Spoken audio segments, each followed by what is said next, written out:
Good morning everyone, स्वागत आप सभी का विजडम एजुकेशन पे। आज 1 जुलाई 2020 है। दैनिक जागरण की कंप्लीट न्यूज एनालिसिस करेंगे, लेकिन उससे पहले आज का क्वेश्चन। आज का जो क्वेश्चन है, ये क्वेश्चन यूपीएससी 19 में पूछा हुआ है, यूपीएससी 18 में भी सिमिलर क्वेश्चन पूछा हुआ है। अगर आपने वीडियो देखना शुरू किया है तो पॉज करके इसका जवाब आप हमें कमेंट सेक्शन में दे सकते हैं। क्वेश्चन है कि what is Cas protein that is often mention in the news. Cas protein क्या है जो न्यूज में अक्सर आती रहता है, राइट। तो ऑप्शन ए है molecular successor use in the targeted gene editing. क्या ये जीन एडिटिंग में यूज होता है? ऑप्शन बी है a biosensor used in acute detection of pathogen in patient. Option C a gene that makes plant pest resistant. या option D a herbicidal substance synthesize in genetically modified crop. तो इस चारों में कौन सा option सही होगा, इसका जवाब हमें कमेंट सेक्शन में दे सकते हैं। वीडियो के आखिर में मैं इस पर चर्चा कर दूंगा कि ये टॉपिक क्यों इंपॉर्टेंट है, यूपीएससी ने 19 में क्यों क्वेश्चन पूछा है, और साथ ही साथ यूपीएससी ने 18 में भी इससे रिलेटेड क्वेश्चन पूछा था, जिसको मैं आपको दिखा दूंगा। ओके, फर्स्ट पेज पे जो इंपॉर्टेंट न्यूज है वो प्राइम मिनिस्टर मोदी जी का संबोधन है। कल प्राइम मिनिस्टर मोदी ने भारत को संबोधित करते हुए कुछ बातें कही है, उसको लेकर के हम डिस्कस करेंगे। न्यूज क्या है कि गरीबों को नवंबर तक मुफ्त राशन मिलेगा। किस योजना के तहत मिलेगा, इसकी जानकारी आपको होनी चाहिए। और ये योजना का नाम है गरीब कल्याण अन्न योजना। इसके तहत 5 माह की राशि और बढ़ाई गई है। 5 माह किसानों को अधिक या गरीबों को अधिक अनाज मिलेगा, जो मिलने वाला था जून तक। तो इसके बारे में हम बेसिक डिस्कस करते हैं।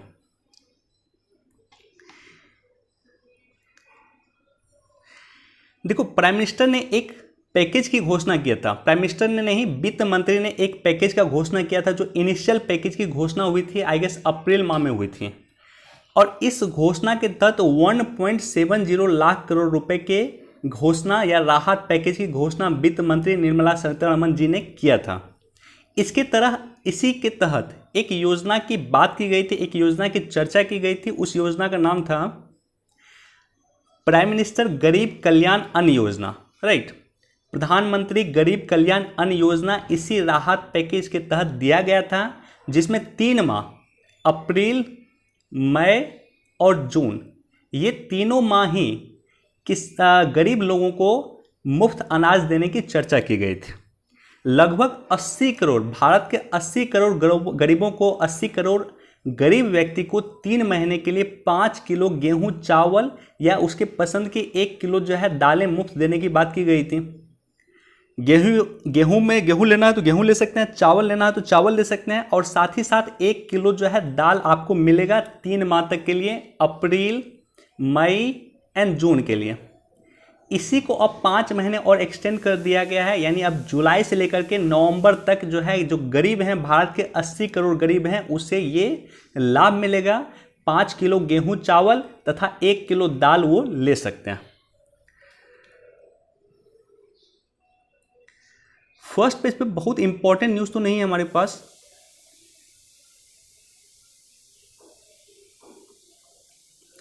देखो, यहां पे ये न्यूज आपको समझना होगा। कल भी हमने डिस्कस किया था IER 4.0 को लेकर के। हमने कहा था कि किस तरह से भारत को जरूरी है कि चौथी औद्योगिक क्रांति में भारत महत्वपूर्ण भूमिका का निर्वहन करे।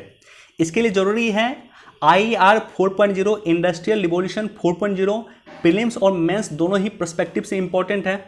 तो पहली बात तो ये न्यूज़ सुन लो। न्यूज़ क्या है कि आर्टिफिशियल इंटेलिजेंस और डेटा स्ट्रक्चर में सर्टिफिकेट देगा IIT। यानी अब IIT से आप कोर्स करके आर्टिफिशियल इंटेलिजेंस, डेटा स्ट्रक्चर में आप सर्टिफिकेट ले सकते हैं, साथ ही साथ मशीन लर्निंग में सर्टिफिकेट ले सकते हैं। और ये सारी की सारी चीज़ें क्यों कर रही है IIT? क्योंकि ये जो है पार्ट है IER 4.0 का।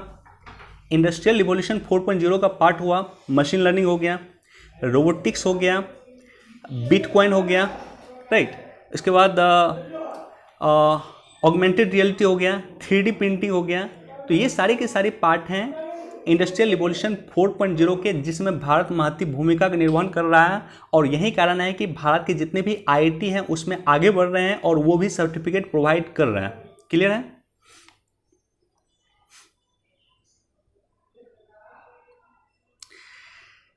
ईडी ने संदेशरा घोटाले मामले में अहमद पटेल से फिर की पूछताछ। पॉलिटिकल न्यूज है, किससे पूछताछ किया है, नहीं किया है, इंपॉर्टेंट नहीं है। आपके लिए जानना ईडी क्या होती है, ये संस्था बहुत इंपॉर्टेंट है, हमने कई बार डिस्कस किया है, आज हम फिर से इस पर डिस्कस कर रहे हैं। ईडी का मतलब होता है इन्फोर्समेंट डायरेक्टरेट, यानी प्रवर्तन निदेशालय। भारत सरकार के फिनांस मिनिस्ट्री के तहत राजस्व विभाग है, रेवेन्यू डिपार्टमेंट है, और उसी के तहत एक वित्तीय एजेंसी है। किसी बच्चे ने मुझसे पूछा था कि वित्तीय एजेंसी क्या होता है, तो वित्तीय एजेंसी वो एजेंसी हुआ जो वित्त से संबंधी अगर गड़बड़ी हो, धन से संबंधी गड़बड़ी हो, तब जाकर के एक्शन लेता है।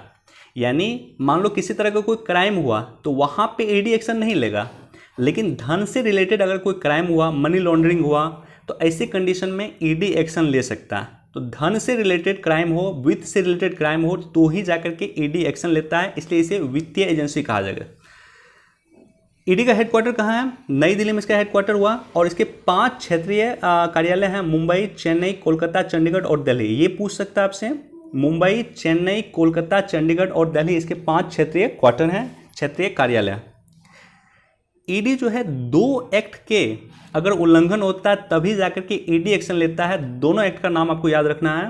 पहला तो फेमा एक्ट है, फॉरेन एक्सचेंज मैनेजमेंट एक्ट 1999, और दूसरा है PMLA, prevention of money laundering act 2002। यानी इसी 2 एक्ट का अगर कहीं कोई उल्लंघन होता है, किसी तरह का दिक्कत होती है, कोई मनी लॉन्ड्रिंग में पकड़ा जाता है या कोई फॉरेन एक्सचेंज में पकड़ा जाता है, तो ऐसी कंडीशन में ईडी एक्शन ले सकता है, फेमा एक्ट के तहत और PMLA एक्ट के तहत।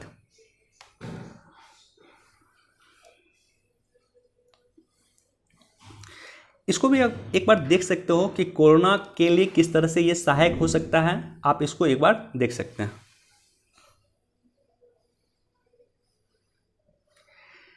पतंजलि की जो कोरोनिल दवाई थी, लगातार चर्चा में था कि पतंजलि ने दावा किया है कि इस कोरोनिल दवाई के कारण जो है कोरोना को मिटाया जा सकता है, कोरोना वायरस पूरी तरह से समाप्त हो सकते हैं। और बाकायदा उन्होंने प्रेस कॉन्फ्रेंस करके बाबा रामदेव ने कहा था कि 10 दिन के अंदर एक पेशेंट जिसमें कोरोना वायरस है वो पूरी तरह से ठीक हो जाएगा। भारत सरकार के आयुष मंत्रालय ने एक्शन लिया और अब जो है ये दवाई इम्यूनिटी बूस्टर के रूप में बिकेगी, ना कि कोरोना के मेडिसिन के रूप में। यानी ये जो दवाई है कोरोनिल अब इम्यूनिटी बूस्टर के रूप में बिकेगी, कोरोना के दवाई के रूप में नहीं बिकेगी।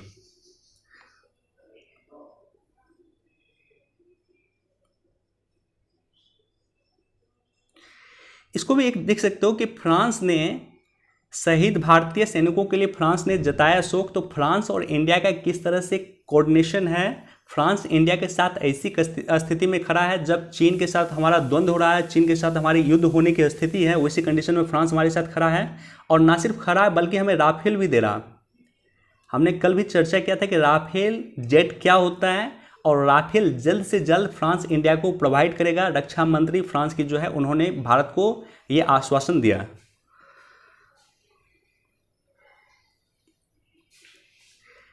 इस न्यूज़ में बस आपको ये याद रखना है, कई बार स्टेट पीसीएस या वनडे एग्जाम में कई बार पूछा है कि स्पाइस 2000 बम जो है ये किस देश से भारत ने परचेज किया। आई रिपीट, स्पाइस 2000 बम जो है भारत ने किस देश से परचेज किया है, तो इस देश का नाम है इजराइल। भारत का सदाबहार मित्र है इजराइल, इसी देश से भारत ने परचेज किया है स्पाइस 2000 बम, जो हमने बालाकोट एयर स्ट्राइक में भी प्रयोग किया था। नाम याद रख लेना, स्पाइस 2000 बम परचेज किया है इजराइल से।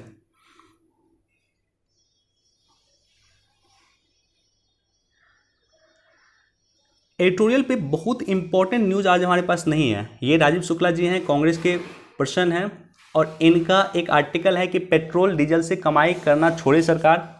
एक बार इसको पढ़ सकते हो, चूंकि ये पॉलिटिकल व्यक्ति हैं, कांग्रेस के पर्सन है, बीजेपी पे आरोप लगाया है, सरकार पे आरोप लगाया है।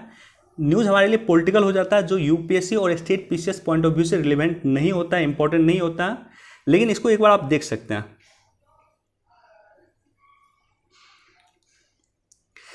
ओके, हमारे पास जो सबसे इंपॉर्टेंट आर्टिकल है वो है कि निजता के लिए चीनी ऐप्स पे पाबंदी जरूरी। इसको लेकर के कल भी हमने डिस्कस किया कि भारत सरकार ने फाइनली 59 ऐप को जो है बैन कर दिया। चीन के 59 ऐप को बैन किया, जिसमें टिकटॉक था, जेंडर था, राइट। इसके अलावा जो है यूसी ब्राउज़र हो गया, कैम स्कैनर हो गया, इस तरह के 59 ऐप को भारत सरकार ने फाइनली बैन किया। सरकार ने बैन किया, जनता ने बैन नहीं किया। क्लियर है? सरकार ने बैन किया तो इसके पीछे क्या मकसद था? सरकार को जो है दो संस्था, भारत की दो संस्था लगातार सरकार को बोल रही थी कि आप इसे बैन कीजिए। इसी के बारे में इसमें दिया हुआ है, कुछ खास नहीं दिया हुआ है, लेकिन इन दो संस्था के बारे में आपको जानकारी होनी चाहिए। देखो, ये संस्था है, सरकार को बार बार चेतावनी दे रही थी कि आप चीनी ऐप का यूज करते हैं और जो चीन में कम्युनिस्ट पार्टी की सरकार है उसका पूरी तरह से अधिकार होता है चीनी कंपनी पे। जो चीनी ऐप है, जो चीनी कंपनी है, उस पर पूरी तरह से अधिकार होता है और वो डाटा प्रोवाइड करते हैं चीन सरकार को। यानी भारत के कोई व्यक्ति अगर यहाँ पे टिकटॉक पे कोई काम कर रहा है या कुछ उसका डाटा हो गया, कुछ भी हो गया, तो वो चीन सरकार डायरेक्टली एक्सेस कर सकता है। तो ऐसे कंडीशन में ये खतरनाक हो सकता था। ये लगातार सर्ट इन बोल रही थी, जो भारत की संस्था है, आईटी डिपार्टमेंट है, लगातार भारत सरकार को चेतावनी दे रही थी कि आप इसको तत्काल रूप से बंद करें। तो इसलिए ये संस्था अधिक इंपॉर्टेंट है, इसके बारे में आपको जानना चाहिए। सर्ट इन हो गया भारतीय कंप्यूटर आपातकालीन प्रतिक्रिया team, Indian computer emergency response team, यानी सर्ट इन हो गया। मिनिस्ट्री ऑफ इलेक्ट्रॉनिक्स और आईटी के तहत आता है ये। तो ये मंत्रालय का नाम याद रख लेना। मंत्रालय का नाम लगभग पूछता है, यूपीएससी भी पूछता है कि सर्ट इन किस मिनिस्ट्री के तहत आता है, तो इलेक्ट्रॉनिक्स एंड इंफॉर्मेशन टेक्नोलॉजी के तहत आता है। ये नोडल एजेंसी है साइबर सिक्योरिटी थ्रेट को लेकर के, जैसे हैकिंग हो गया, फिशिंग हो गया, यानी देश भर में किसी तरह की साइबर सिक्योरिटी होती है तो भारत सरकार की जो नोडल एजेंसी है जो इस पर एक्शन ले सकती है वो है सर्ट इन, राइट। तो इसलिए इसका नाम याद रख लेना, Indian computer emergency response team, यानी सर्ट इन। किसी भी तरह का साइबर अटैक होता है, हैकिंग होता है, फिशिंग होता है, तो भारत सरकार के यह जो है एजेंसी उस पर एक्शन ले सकती है। 2004 में इसकी स्थापना हुई थी। और साथ ही साथ जो है ये एक्ट, ओके सॉरी, साथ ही साथ ये एक्ट इंपॉर्टेंट है, आईटी एक्ट 2000, सूचना प्रौद्योगिकी एक्ट 2000।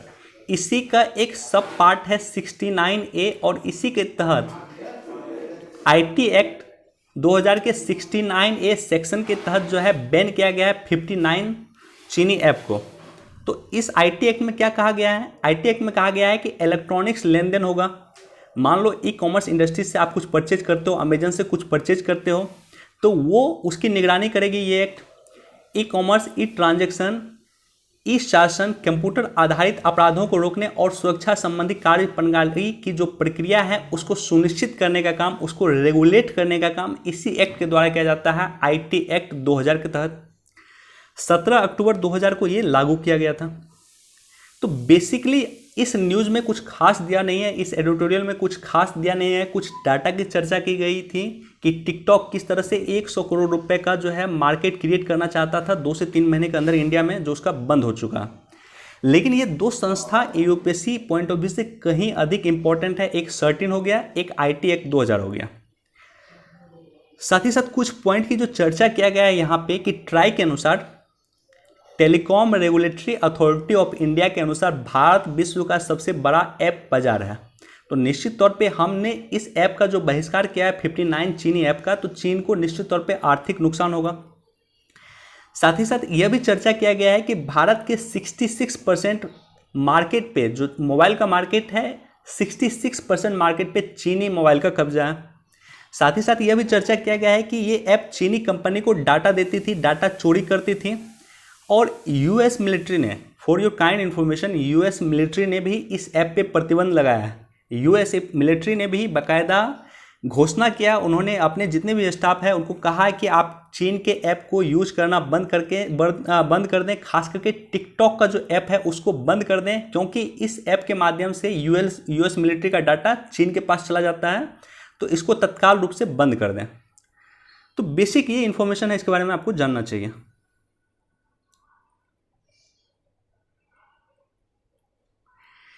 लॉजिस्टिक्स की लागत कम करना समय की जरूरी। तो नितिन गडकरी जी का स्टेटमेंट है कि किस तरह से लॉजिस्टिक्स की लागत को कम किया जाए। थोड़ा सा हम लॉजिस्टिक्स के बारे में जानकारी प्राप्त करते हैं।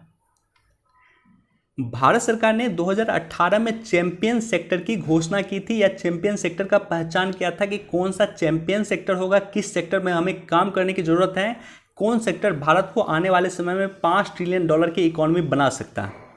तो इसके तहत 12 ऐसे सेक्टर की पहचान किया गया था जो चैंपियन सेक्टर घोषित किया गया था, और जिस पे सरकार जोर देकर के इसे 5 ट्रिलियन की इकोनॉमी बनाने में, भारत सरकार को $5 ट्रिलियन की इकोनॉमी बनाने में सहायक हो सकती थी। तो इसमें सबसे पहला था आईटी, दूसरा था पर्यटन और आतिथ्य सेवाएं,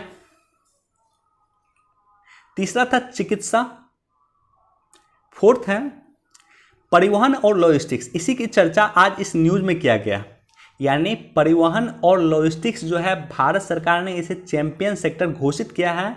यानी भारत को अगर $5 ट्रिलियन की इकोनॉमी बनानी है 2024 तक, जिसका टारगेट भारत सरकार ने लिया है, तो हमें परिवहन और लॉजिस्टिक्स पे काम करने की आवश्यकता है। उसके साथ हो गया लेखा और वित्त सेवाएं, ऑडियो विजुअल सर्विसेज, कानूनी सेवाएं लीगल सर्विसेज, संचार सेवाएं, कंस्ट्रक्शन रिलेटेड सेवाएं, इन्वायरमेंट सर्विसेज, वित्तीय सेवाएं, शिक्षा सेवाएं। ये 12 सेवाएं हैं, 12 ऐसे सेक्टर है जिसमें भारत सरकार को काम करने की आवश्यकता है, चैंपियन सेक्टर है ये, राइट। अब जो देखो यहाँ पे जो हमारे नितिन गडकरी जी हैं, परिवहन मंत्री हैं, उन्होंने क्या कहा है? उन्होंने कहा है कि लॉजिस्टिक्स लागत जहाँ विकसित देशों में 8% है, वहीं भारत में 13% है।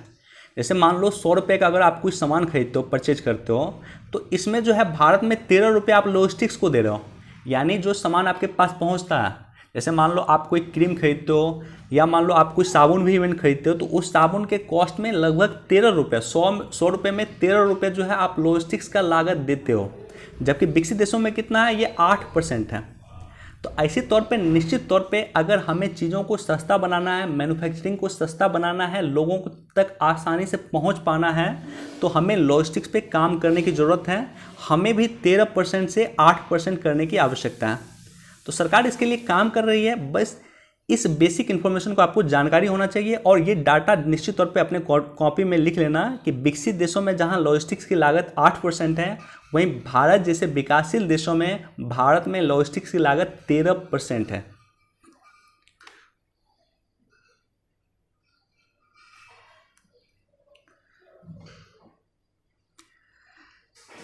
हांगकांग को लेकर कई बार हमने डिस्प्यूट, हांगकांग का क्या डिस्प्यूट है, किस तरह से चीन हांगकांग पे के लिए कानून ला रहा है, कई बार हमने डिस्कस किया। आज हम इस पर डिस्कस नहीं करेंगे, राइट, लेकिन इसको जाकर के एक बार पढ़ लेना। ओके, यहाँ पे एक संगठन है नाडा ने लॉन्च किया मोबाइल ऐप। तो विश्व में 2 संगठन है, एक नाडा है, एक वाडा है। आपको दोनों के बारे में जानकारी होनी चाहिए। देखो वाडा क्या होता है? वाडा होता है world anti doping agency. Anti doping agency है वर्ल्ड। नाडा हो गया नेशनल एंटी डोपिंग एजेंसी। यानी कोई व्यक्ति या कोई खिलाड़ी अगर किसी तरह से डोपिंग का यूज करता है, किसी तरह से ड्रग्स का यूज करता है, तो उसको जो है जांच करने के लिए ये एजेंसी है, उस पर किसी तरह का एक्शन लेने के लिए ये एजेंसी है, जिसका नाम है वाडा, world anti doping agency. Clear है? इसी तरह से नाडा है नेशनल एंटी डोपिंग एजेंसी, जो भारत सरकार की है। तो किसी भी खिलाड़ी का डोप टेस्ट विश्व डोपिंग विरोधी संस्थान वाडा के द्वारा किया जाता है, या राष्ट्रीय डोपिंग एजेंसी नाडा के द्वारा किया जाता है। अंतर्राष्ट्रीय खेलों में ड्रग्स के बढ़ते चलन को रोकने के लिए वाडा की स्थापना 1999 में स्विट्जरलैंड के लूसेंट शहर में किया गया था। नाम याद रख लेना। नाडा का क्वार्टर कहाँ है? वाडा का क्वार्टर कहाँ है? तो स्विट्जरलैंड के लूसेंट शहर में वाडा के क्वार्टर है। 1999 में इसकी स्थापना किया गया था वाडा का। और इसके तहत जो प्रावधान है 2 साल से लेकर के आजीवन तक प्रतिबंध कर सकता है।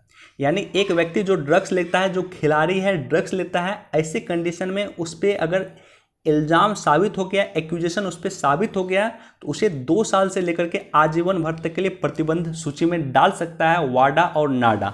वाडा जहाँ विश्व के लिए काम करती है, वहीं नाडा भारत के लिए काम करती हैं, और वाडा का हेडक्वार्टर है स्विट्जरलैंड के लुसेंट में।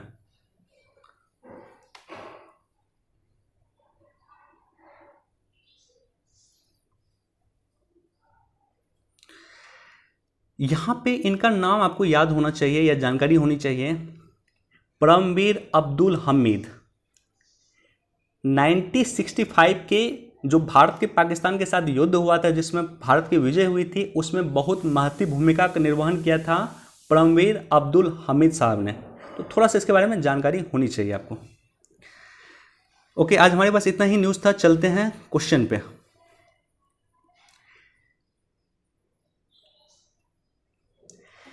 देखो Cas9 क्या है? Cas9 एक प्रोटीन है, राइट। और क्रिस्पर टोटल मिलाकर ये जो होता है, ये क्रिस्पर Cas9 होता है। क्रिस्पर Cas9 कहा जाता है। Cas9 एक प्रोटीन है जो यूज होता है, क्रिस्पर टेक्नोलॉजी यूज होता है जीन एडिटिंग के लिए। तो यहां पे जो है पहला ऑप्शन है, ओके, जो जीन एडिटिंग का जो ऑप्शन है, पहला ऑप्शन, ये बिल्कुल सही है। क्रिस्पर टेक्नोलॉजी, क्रिस्पर Cas9 जो होता है जीन एडिटिंग के लिए यूज होता है। ये यूपीएससी ने 19 में क्वेश्चन पूछा। उसके बाद मैं 18 का क्वेश्चन आपको दिखाता हूँ। देखो सेम क्वेश्चन है, CRISPR Cas has been news recently. 18 का क्वेश्चन है, तो डायरेक्टली यूपीएससी ने 18 और 19 दोनों में ही क्वेश्चन पूछा है क्रिस्पर Cas को लेकर के।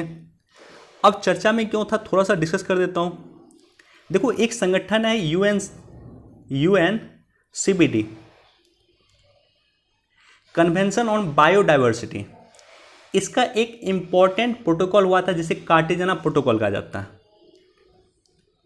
कार्टेजना प्रोटोकॉल हुआ था, और इस कार्टेजना प्रोटोकॉल में एक कॉन्सेप्ट आया था जिसे कहा गया LMO, लिविंग मॉडिफाइड ऑर्गेनिज्म। यानी कोई जीवित व्यक्ति है तो उसका जीन आप एडिट नहीं कर सकते हैं।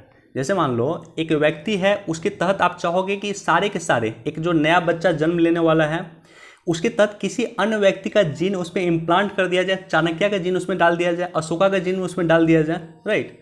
तो ये इसके लिए मना किया गया था LMO के तहत, लिविंग मॉडिफाइड ऑर्गेनिज्म के तहत इसको लेकर के मना किया गया था।